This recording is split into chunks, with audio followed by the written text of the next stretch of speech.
This is the Investor Connect podcast program. I'm Walti Martin. I'm the host of this show in which we interview angel investors, venture capital, family offices, private equity, and many other investors for early stage and growth companies. I hope you enjoy this episode.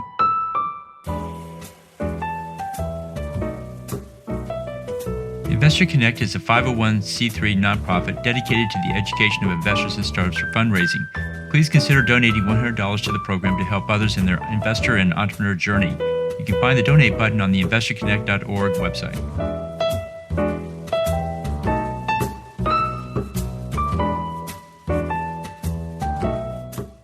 Well, hello, this is Hall Martin with Investor Connect. Today we're here with Fred Walti, CEO of Network for Global Innovation.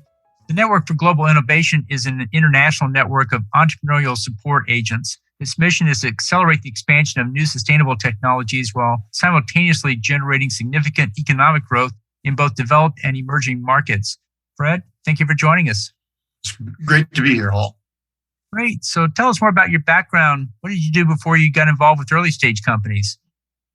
Well, I've really had three careers. The first one was as a professional motorcycle racer, believe it or not. And it taught me how to win and the difference between crossing the finish line first and second. Then I was an ad man on Madison Avenue, working for large global advertising agencies. And I can tell you it was nothing like the Mad Men TV show. I wish it had been. And then finally, I've been pretty much an entrepreneur for the vast majority of my adult life. I've tried to create or been part of a management team that created 11 different companies, some of which got off the ground, generated some revenue, generated a little traction, a couple of which made a lot of money, and one made a fair amount of impact. So 11 years ago, the mayor of Los Angeles asked me to lead the city's effort to develop a innovation hub around sustainable technologies. We created the Los Angeles Cleantech Incubator, which became the center of LA's sustainable technology. And I ran that for 6 years and evolved that into the Network for Global Innovation. Great. So what excites you right now? Well, I think we're at a tipping point. I've spent the last 10 years in climate technology, sustainable technology, green, whatever you want to call it. And I think we're at a really key tipping point because I think that sector, which has always been tough to get investment in for a lot of reasons, and we'll talk about that in a minute, is about to become economically viable and really, really grow. So I'm pretty excited about the entire sustainable and climate technology sector. And of course, it's been the fastest growing sector globally for quite a bit of time, but that's been led really primarily through solar and wind installations. Great. Well, you see a lot of startups and a lot of investors in the sustainability space. What's your advice for people investing in startups in this sector? What do you tell them to do before they write that check? Well, I've probably worked with over 100 really early stage sustainable startups. And my rule is management team, management team, management team. It's hard sometimes to predict where the technology is going to go, but it's pretty easy to understand when you meet bright people and committed people. So I think the most important thing is really understanding and getting to know and having chemistry with the management team and making sure that they're looking to have something more than money. That's what would be my advice. Great. Then on the other side of that table, what's your advice for people running startups in this sector? What should they do before they go out to raise funding? Well, I think being able to tell your story is the most important thing. Being able to tell your story in less than 10 minutes and understanding the investment environment and what it's like from an investor's perspective is critically important, obviously. I think the most important thing that startups can do is watch every penny they have. Treat it like it's never going to come again. And that's especially after they get investment. I've seen so many companies that get an investment and they kind of open up the floodgates in terms of cash flow. And that's a bad thing because cash flow, once again, in the sustainability world where it takes roughly 10 years to exit an investment versus 6 or 7 in the normal world, you're going to be going for a long time, and you got to really have that in mind. Great. Well, let's talk about the state of investing in the sustainability space. How do you see the industry evolving from here? Well, I think it's going to name a sector. battery and energy storage, transportation, the built environment, all of those are really going. It's a very different sector from where I came from. I came from the world of internet and software, where, as you know, you can make an impact like that. You at least can tell if you're going to be successful within months. Not so in the world of sustainability. That is where much of it is deep tech, hard tech, bend metal, make products, and it takes a while to build those companies. And it also takes a while to get to work with governments and utilities and tie that in. So I think that's the tough part of it. And for that reason, it's always had a hard time attracting VC investment. And I'm not sure that the traditional VC investment model is right for early stage clean tech companies. The 2 and 20 really focus and make large investments attractive for VCs. And much of the folks that I've worked with are small investments, 10, 5, 10, 15, $20 million. Right. Well, the last time the VC industry put a great deal of money in sustainability, especially batteries and those things, was about 10 years ago. And overall, it didn't go well at that time. It seemed like the technology did not deliver. At least I heard that from many investors. What was your take on that? Well, I think that proves my case. I think that, it was applying the rules of investing in the internet and software space to investing in the hardware space and the deep tech space, and just takes much longer. And they weren't prepared for that, and it didn't.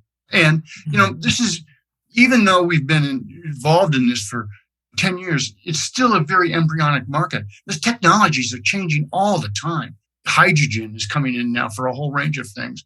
Whereas a year ago, nobody was talking about hydrogen. Now everybody is looking at hydrogen because we're starting to understand what it's going to take to get to net zero. And getting to net zero carbon is what's driving this industry. And it's a huge opportunity. Think of the entire world's economy transitioning out of carbon. And if you're in the business of helping that, that's a good part of the world, a good part of the business world to be in. Great. And so what do you think is the biggest change we'll see in, say, the next 12 to 24 months in this space? Well, I think that the transportation business is going to really take off. I think that we're going to cross, I'm talking about that tipping point. In electric vehicles, that tipping point is charging stations and getting over the fear of range. And I think that's going to, some people are predicting that within less than 10 years, every car that's sold is going to be electric for lots of reasons. And I think that that's going to really accelerate. And everybody, I think, is pretty much behind that. Great. So tell us more about your investment thesis and what you do there. What exactly do you look for in startups that are coming into this space and ones that you coach and work with? Well, as you know, Network for Global Innovation is not an investment organization. It's an organization that helps clean tech entrepreneurs around the world, but we facilitate a lot of it in investment. And so I think that what I try to focus on is a portfolio approach. I place multiple small bets across the range of sustainable technologies.